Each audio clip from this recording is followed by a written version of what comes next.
During this time, she had gotten close to Cregan and even his father Torren. She had visited the court and many sights of Winterfell. However, most of her time had been spent in the Great Library.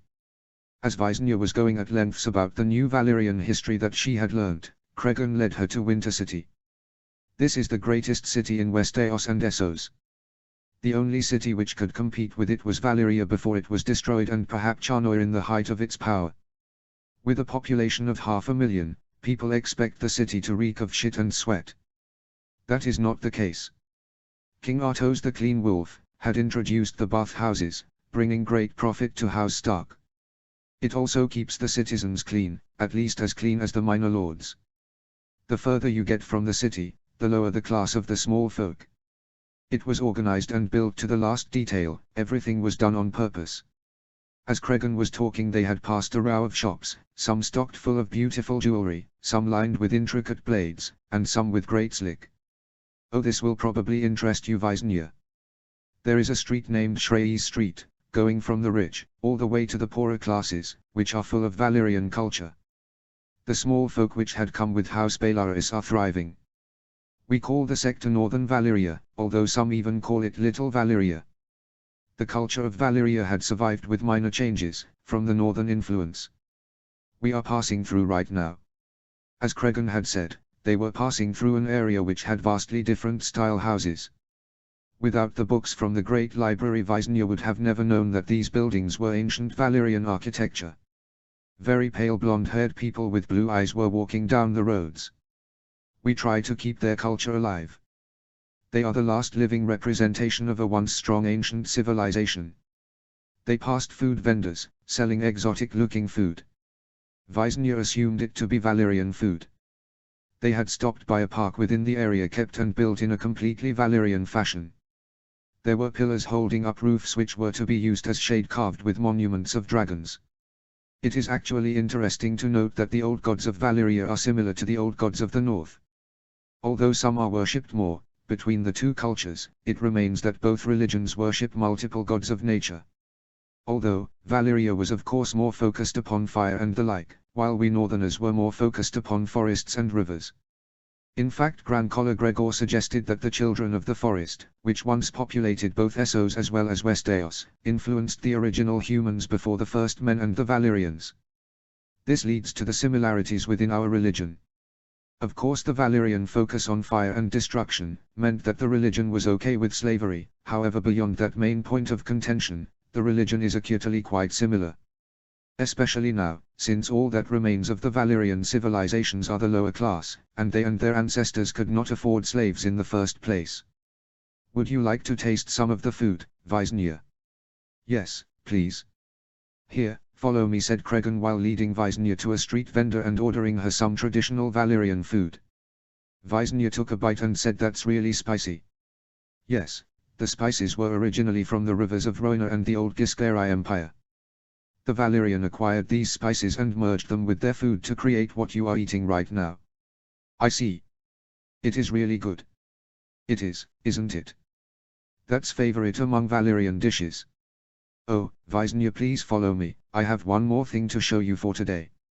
Cregan then led Visenya back out of Little Valyria and walked to one of the grand shops.